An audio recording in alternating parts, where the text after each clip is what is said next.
نحمدہ ونصلی ونسلم علی رسولہ الکریم اما بعد۔ محترم معزز سامعین و ناظرین، مفتی سعید الرحمن سعدی آپ کو اپنے اس چینل پر خوش آمدید کہتا ہے۔ معزز سامعین، آج کے اس ویڈیو میں ہم انشاءاللہ العزیز خواب کے اندر تخت دیکھنے کی تعبیریں بیان کریں گے کہ اگر کوئی مرد عورت خواب میں تخت پر بیٹھے ہوئے، تخت حاصل کرتے ہوئے، تخت بناتے ہوئے، تخت سے گرتے یا تخت ٹوٹتے ہوئے کوئی دیکھے تو اس کی کیا کیا تعبیریں ہو سکتی ہیں۔ جس مرد عورت نے خواب میں دیکھا کہ وہ تخت پر بیٹھا ہوا ہے اور اس نے نیچے کچھ بچھایا نہیں، ایسے ہی تخت پر بیٹھ گیا، تو اس کی تعبیر یہ ہے کہ خواب دیکھنے والا سفر کرے گا۔ اسی طرح اگر کسی مرد عورت نے خواب میں دیکھا کہ وہ تخت پر سویا ہوا ہے اور اس پر کوئی چیز بچھا کر اس نے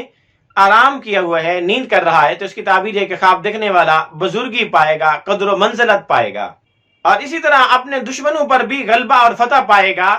جتنا زیادہ قیمتی اور اعلیٰ تخت ہوگا اتنا زیادہ اس کو فتح اور کامیابی حاصل ہوگی۔ اسی طرح اگر کوئی فسادی،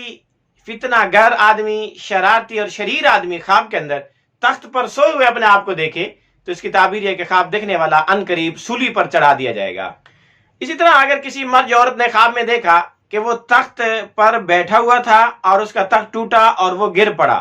تو اس کی تعبیر یہ کہ خواب دیکھنے والا اپنے مقام، رتبے، عزت سے نیچے گر جائے گا۔ اسی طرح اگر کوئی خواب کے اندر تخت دیکھے یا اس پر بیٹھا ہوا اپنے آپ کو دیکھے تو اس کی ایک تعبیر یہ بھی ہو سکتی ہے کہ خواب دیکھنے والے کے کاروبار میں ترقی آئے گی،